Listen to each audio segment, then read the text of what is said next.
1절 말씀에 보면 이렇게 말씀을 시작했습니다. 악인의 죄가 세상을 살아가면서 의인과 악인, 의인과 불의한 자, 선한 자와 악인 이렇게 나눌 수가 있습니다. 하나님 편에 서서 신본주의로 사는 자와 인간 중심, 자기 중심에 빠진 그런 인본주의적인 삶을 살아가는 사람들로 분류됩니다. 예수님께서는 의로운 자를 양으로 표현하셨고 불의한 자, 불충하고 하나님의 뜻을 거스리는 자를 염소와 같은 자로 표현하시기까지 했습니다. 자, 그렇다면 의인은 하나님의 말씀 중심이요 하나님 뜻에 순응하지만 악인은 하나님의 뜻을 거스리고 자기 중심적이기 때문에 오늘 주제의 말씀처럼 자기 착각 속에 살아가는 사람들이라고 볼 수 있습니다. 하나님은 그렇게 생각하지 않으시는데 성경에도 말씀하셨지 않습니까? 너희의 생각과 내 생각은 다르다. 그렇게 말씀하셨죠. 그렇게 말씀하신 본질적인 이유는 하나님께서 뜻하신 바가 분명히 있음에도 불구하고 사람들이 자기 소견에 옳은 대로 생각하고 그냥 마음대로 행동하고 그렇게 살아가기 때문에 결국은 하나님의 영광스러운 은혜 반열 속에 들어오지 못하고 복도 누리지 못한다는 것입니다. 오늘 본문에 착각 속에 살아가는 악인의 모습을 1절에 잘 표현해 있죠. 자, 1절에 보십시오. 악인의 죄가 그의 마음속으로 이르기를 그의 눈에는 하나님을 두려워하는 빛이 없다 하니. 뭐 하나님이 있겠나 있어? 두렵긴 뭐가 두려워? 참 세상에 두려울 것도 참 없나 보네. 하나님 어디 있어? 있으면 한번 보여줘봐. 세상에 자기들 마음대로 살아가도 자 다들 떵떵거리면서 잘만 살더만. 악한 자가 있다고 하지만 하나님이 살아계시다면 악한 자를 저렇게 그냥 내버려 두겠어? 뭐 이런저런 이유를 가지고 하나님을 부정한다는 것입니다. 그래서 1절 후미에 보세요. 마음속으로 그의 눈에는 하나님을 두려워하는 빛이 없다. 여러분, 그래서 하나님을 경외하는 마음이 없습니다. 그분을 두려워하지 않습니다. 그분의 선하시고 인자하시고 자비로우신 그 뜻이 있어서 세상을 통치하시고 우주 만물을 창조하신 그분께서 일거수일투족을 주관하여 주시고 있고 하나님이 주신 것으로 우리가 그 은혜 하나님의 사랑 까닭에 살아가고 있지만 그런 것들을 인정하지도 않고 하나님 앞에 영광 돌리지 않는다는 것입니다. 그래서 자기 잘난 맛에 살아가고 자기 도취에 살아가는 인생들이 악인입니다. 여러분, 그래서 악인들은 그 눈빛이 다릅니다. 얼굴색도 다르고 말투도 다릅니다. 그래서 여러분, 선하지 않고 악한 그런 내면에 하나님 뜻과는 상관없는 악의 축을 구축하고 있는 사람들과 함께 하다 보면 우리 자신도 허탈감에 빠지고 무력증에 빠지고 또 마음이 강팍해져서 하나님의 뜻과는 상관없는 것을 즐기기 시작할 수 있습니다. 그래서 우리가 시편 1편에 보면 하나님 앞에 의로운 자 복이 있는 사람들은 악인의 궤를 따르지 않고 오만한 자리에 앉지도 않고 이런 분명히 말씀하고 있죠. 가서는 안 될 곳, 또 앉아서는 안 될 곳 철저하게 분별하면서 하나님 뜻 중심으로 살아간다는 것이죠. 자, 그 다음에 2절 보세요. 그가 스스로 자랑하기를 자기의 죄악은 드러나지 아니하고 미워함을 받지도 아니하리라 하미로다. 자, 이게 무슨 말씀입니까?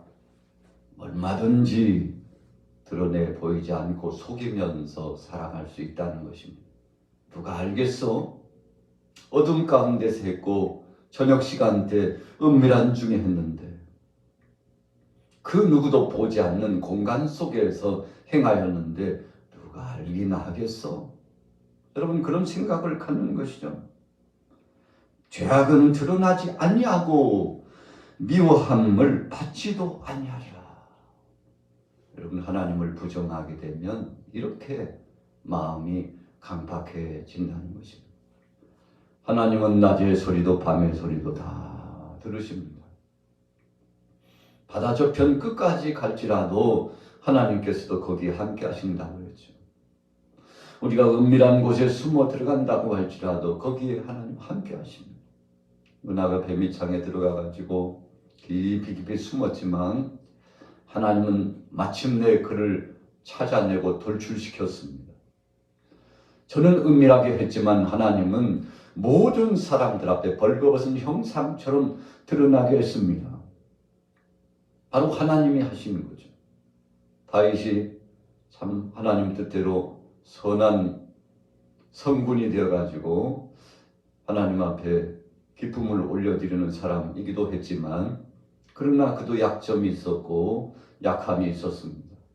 그래서 자신의 육신적인 정욕을 참지 못하고 자기의 충성된 신하였던 우리아의 아내를 탐내고 간음죄를 범하고 그리고는 우리아를 전장터 그 최전방에 보내가지고 의도적으로 군대장을 시켜가지고 지원부대 보내지 말고 맹렬한 싸움의 전장에 보내서 죽도록 하라고. 여러분 그런 왕이 어디 있습니까? 아내를 빼앗은 것도 부족해가지고 그의 남편격 우리아를 갖다가 최전방에 보내서 의도적으로 죽게 한, 그러니까 간음죄와 살인죄, 살인교사죄죠. 죽이라고 시켰으니까 얼마나 끔찍한 죄입니까? 저는 은밀하게 했다고 생각했어요. 다 속일 수 있다고 생각했습니다. 몇몇 충성된 신하 몇 사람만 입을 닫게 하면 다 감춰질 거라고 생각했습니다. 그런데 뜻하지 않는 곳에서 문제가 발생했죠. 나단 선지자가 와서 하나님의 뜻을 전합니다. 다윗이 진노합니다. 아니 어떤 자가 그렇게 참 유약하고 약한 양 한 마리 있는 것을 빼앗아가지고 자기 것을 삼는 자가 어디 있느냐고. 왕이요, 그가 바로 당신입니다. 당신이 약한 백성의 것을 빼앗고 탈취했습니다. 하나님 앞에 득죄했다는 거죠. 여러분 선지자의 말을 듣는 순간 그는 하나님 앞에 회개하기 시작합니다. 은밀한 중에 했지만 하나님은 모든 것을 드러나게 하셨습니다. 다윗은 은밀하게 했지만 하나님은 그의 삶 가운데서 그 죄의 값을 얼마나 고통스럽게 치르게 하는지, 너는 내게 은밀하게 했지만 나는 백야에 다 드러나게, 너의 죄의 진상에 드러나고, 그래서 그 죄값 때문에 마음 아프고 고통스러운 일을 너의 가정에서 경험하게 되리라. 여러분 하나님의 징체하심이 다윗에게 나타났죠. 여러분 오늘날은 간음죄, 이건 이제 죄도 아니다. 그냥 눈이 맞고 마음이 맞으면 마음 내키는 대로 해도 된다. 그렇게 생각하고 있잖아요. 여러분 그래서 이 성적인 타락, 육신적인 정욕의 타락이 더 많아지고 가정들마다 어려움을 겪는 가정들이 많아졌잖아요. 여러분 그러나 그렇지 않습니다. 하나님은 모든 것을 다 감찰해 보시기 때문에 우리는 하나님 앞에서 신실한 믿음을 가지고 살아가면 하나님께서 미쁘고 의로우사 긍휼히 여기시는 겁니다. 다윗이 즉시 회개했습니다. 하나님 앞에 눈물로 회개했습니다. 어떻게 회개했다고 그랬습니까? 눈물을 흘리면서 회개했는데 자기의 흘리는 눈물이 침상을 띄웠다고 했습니다. 또 요를 적시기까지 했다고 그랬습니다. 과장이 돼도 그렇게 과장된 표현을 할 수 있습니까? 그러나 그만큼 다윗은 하나님 앞에 철저하게 자기의 죄 문제에 관한은 용납하지 않고 자기를 채찍질했다는 것입니다. 그 까닭에 하나님께서 다윗을 다시금 불러서 그를 사용하신 거 아니겠습니까? 여러분 오늘 아기는 그렇지 않았어요. 누가 할까? 아무도 모른다니까. 나는 두려움 없다니까. 여러분 양심도 없이 그렇게 살아가는 것이 악의 축을 구축하고 있는 악인들의 모습이라는 것이 오늘 1절과 2절에 고발되어지는 말씀입니다. 자, 2절 다시 보세요. 그가 스스로 자랑하기를 자기의 죄악은 드러나지 아니하고. 죄 드러나지 않는 것이 뭐 자랑입니까? 자랑 아니에요. 그러나 자기는 자기 멋대로 자기 마음대로 살 수 있다고 생각하고 세상이 다 내 것이라고. 여러분, 죄를 범하는 사람들의 공통적인 공통꼴이 바로 그런 것입니다. 자기는 죄인 아니래요. 그리고 이렇게 죄 짓고 살아도 멀쩡하게 세상에서 떵떵거리며 살 수 있다고 말합니다. 그래서 어떤 사람들은 물질로 죄를 짓고 명예로 권세로 죄를 범하고 인간 관계 속에서 악의 축을 구축하면서 죄를 범하고 양심을 속이고 하나님의 뜻을 거스리면서 죄를 범하고 뭐 물 먹듯이 밥 먹듯이 죄를 범하는데 그렇게 살아도 괜찮은 줄로 생각하고 있습니다만 여러분, 우리가 역사 이래로 죄 범하고 그냥 살아가는 사람 없습니다. 하나님께서 그 수명을 다 채우지 못하고 인생을 마치도록 일찍 불러가시거나 여러분, 하나님이 생명을 주관하시는 거죠. 오늘 본문에도 9절에 분명히 말씀했습니다. 진실로 생명의 원천이 주께 있사오니 주의 빛 안에서 우리가 빛을 보리이다. 오늘 시편 기자는 하나님이 생명을 주관하시고 우리의 양심과 심령을 주관하셔서 일거수일투족을 책임져 주시기 때문에 하나님 앞에 맡기고 살아야 된다고 고백하고 있죠. 그러나 악한 자는 그러지 않았습니다. 자, 3절 보세요. 그의 입에서 나오는 말은 죄악과 속임이라 그는 지혜와 선행을 그쳤더라. 입만 열면 죄가 묻어나고 입만 열면 끊임없는 속임수가 나오고요. 그래서 거짓된 헛된 이 허망한 역사를 통해서 살아가는데 여러분, 그래서 지혜와 선행을 그쳤다. 다른 말로 표현하면 하나님의 도움을 원치도 않고 하나님도 부정하고 진리의 말씀 떠나서 살아간다는 뜻입니다. 누구 한 사람의 훈육도 받지 않아요. 여러분, 그래서 악한 자, 우리가 그런 표현을 하잖아요. 아이고 참 구제불능이네. 포기해야 되겠어. 말탐을 해야지. 그렇게 조언을 하고 훈육을 하고 진리의 말씀을 선포해주고 권면을 하고 권고해도 지멋대로 살아가는 인생 누구 말이나 듣겠어? 그냥 내버려 두자고. 아이고 내가 더 답답하네. 여러분, 그렇게 생각이 되지 않습니까? 왜 그렇습니까?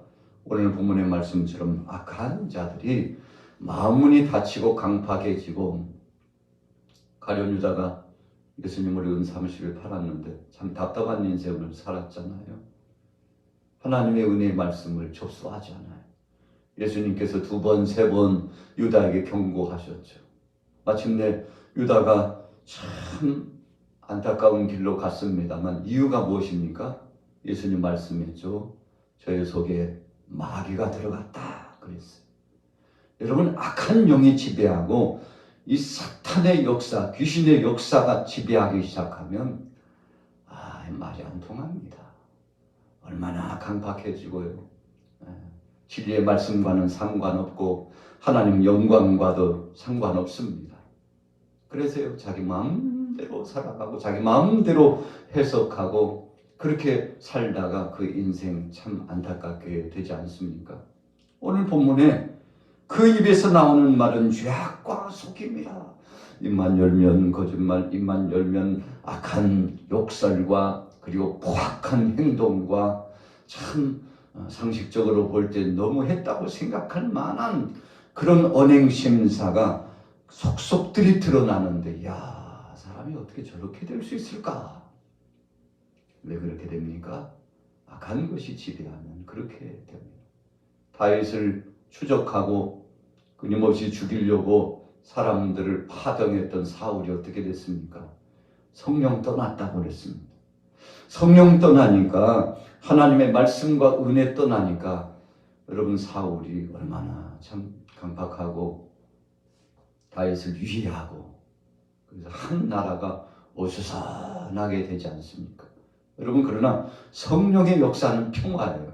성령의 역사는 질서입니다. 성령의 역사는 하나님 영광이에요. 성령의 역사는 공동체 유익을 주고 사람들의 마음속에 평화가 더하여 줍니다. 여러분 그러나 어수선하고 평화가 깨지고 불안하고 이런 역사들은 끊임없는 악한 역사, 귀신의 역사들이 회방을 놓기 때문에 그렇게 되는 것입니다. 왜 이렇게 마음이 답답하고 두렵고 어지럽고 이렇게 종잡을 수 없지? 뭔가 빠진 것 같아. 여러분 왜 그렇습니까? 악한 것들이 회방을 놓기 때문에 그런 것입니다. 오늘 시편 기자는 알고 있었어요. 4절에 보세요. 그는 그의 침상에서 죄악을 꾀하며 스스로 악한 길에 서고 악을 거절하지 아니하는도다. 본물이 터져 나오듯이 참 좋은 것이 터져 나오면 좋겠습니다만 계속 터져 나와요. 끝이 없어요. 뇌고치에서 실이 막 주르르르 터져 나오는 것처럼 거미줄을 치는데 얼기설기 그냥 얼마나 튼튼하게 자기 집을 져놓고 먹잇감을 포섭하는지 대단하지 않습니까? 바로 그렇게 되는 것입니다. 5절 말씀해 보세요. 여호와여 주의 인자하심이 하늘에 있고 주의 진실하심이 공중에 사무쳤으며. 오늘 시편 36편은 4절 직전과 4절 이후로 나눠집니다. 그래서 4절 이전의 말씀은요, 악한 자들에 대한 모습과 그 진상을 드러내고 5절 이후에는 선하고 믿음 있는 하나님의 은혜를 사모하는 하나님 편에서 진리 안에 살아가고자 하고 질서에 순응하고 하나님 뜻대로 살기를 소원하는 사모하는 심령들의 모습이 쫙 나타나죠. 6절에는 주의 의는, 7절은 하나님의 주의 인자심이 얼마나 보배로우신지 주의 날개 그늘 아래 피합니다. 지속적으로 좋은 일들이 많아집니다. 평강의 복이 임합니다. 8절에는 풍족할 것이라고 했습니다. 여러분 그래서 하나님은요 더 얹혀주고 점점 좋아지게 해주시죠. 빌립보서 4장 18절 말씀처럼 내게 모든 것이 있고 또 풍부하다. 언제요? 주님 안에서 주님께 맡기고 주님 뜻 가운데 구하니까 하나님이 채워주시는데 바울이 선교 사역을 하고 목회를 하는데 하나님이 이 모양 저 모양으로 물질을 채워주시고 동역자들과 연합하게 해주시고 주님의 몸된 교회가 세워지게 하고 여러분 그래서 하나님의 역사는 풍요입니다. 하나님의 역사는 진리 가운데 아름다운 마치 오케스트라가 연주하는 것처럼 하모니가 아름다운 향연을 이루어 나가는 것이죠. 그래서 8절 후에 보니까 주의 복락의 강물을 마시게 하시리다. 얼마나 많으면요 강물을 이루고 얼마나 좋은 것이면요 그것을 콸콸 쏟아지는 물을 마시는 것처럼 표현했을까요? 생명의 원천이 주께 있사오니 9절을 주의 빛 안에서 우리가 빛을 보리다. 모든 것의 원천은 하나님께 있습니다. 오늘 아침에 새벽 예배에 동참하신 여러분들 하나님 앞에 모든 원천이 있습니다. 복의 역사의 원천도 하나님께로, 은혜도 하나님께로, 진리의 역사도 하나님께로, 나라의 평강과 누리고 있는 영광스러운 이 복락도 하나님 편에서 오는데 여러분 주님 앞에 맡겨야 합니다. 10절에 보세요. 주를 아는 자들에게 주의 인자하심을 계속 베푸시며. 주를 아는 자들이라는 것은 하나님을 아는 지식을 갖고 진리를 추구하는 사람들입니다. 하나님이 절대 외면하지 않습니다. 여러분 우리가 믿음의 사람이 처음 시작할 때는요 정말 초라한 것 같아요. 답답한 인생들 어떻게 저렇게 살아가나. 세상 사람들은 우리 크리스찬들을 보면 답답하대요. 아니 주일날 오늘 또 교회가 아침에 이런 시간에 일어나가지고 뭐 기도한다며. 이거 나 같으면 차라리 죽었으면 죽었지 못하겠다. 여러분 이해 불가합니다. 그러나 우리는 어떻습니까? 그렇게 살지 않으면 불편해요. 뭐 빠진 사람 같아요. 하나님 앞에 나가서 예배하지 않고 하나님 앞에 나가서 헌신하고 봉사하지 않고 잘만 살던데 그것은 이미 양심이 화에 맞은 겁니다. 무감각해진 거예요. 여러분 처음에는요 한 번, 두 번은 불안하고 불안해요. 이러면 안 되는데 10번, 100번 시간이 지나면 이거 뭐 괜찮은데 익숙해지는 겁니다. 그것이 우리 인생의 모습이죠. 그래서 10절에 주를 아는 자들에게 하나님께서 인자하심을 계속 베푸시며 마음이 정직한 자에게 주의 공의를 베풀어 주시고 교만한 자의 발이 내게 이르지 못하게 하시며 모든 악의 축을 막아주시고 하나님께서 은혜를 더하여 주신다는 것입니다. 12절 결론입니다. 악을 행하는 자들이 거기서 넘어졌으니 엎드러지고 다시 일어날 수 없으리다. 여러분 이 말씀의 표현은 악인의 종말은 하나님이 알아서 하신다는 뜻입니다. 그래서 우리가 오늘 하루도 월요일 아침에 여러분들 하루를 시작하면서 하나님 앞에 다 맡기십시오. 여러분 걱정할 거 없습니다. 주님 앞에 맡기고 나면 하나님이 다 정리하셔. 하나님이 다 채우십니다. 하나님께서 다 이끌어 역사하십니다. 여러분들의 가정의 모든 생업의 역사와 육체와 영혼과 정신 속에 우리의 일거수일투족 사랑하는 자녀 손주까지도 다 책임지십니다. 하나님 앞에 맡기시고 오늘 하루도 믿음으로 살아가셔서 악인의 축의 반열이 아니라 의로운 자의 반열 속에 믿음으로 승리하기를 예수님의 이름으로 축원합니다.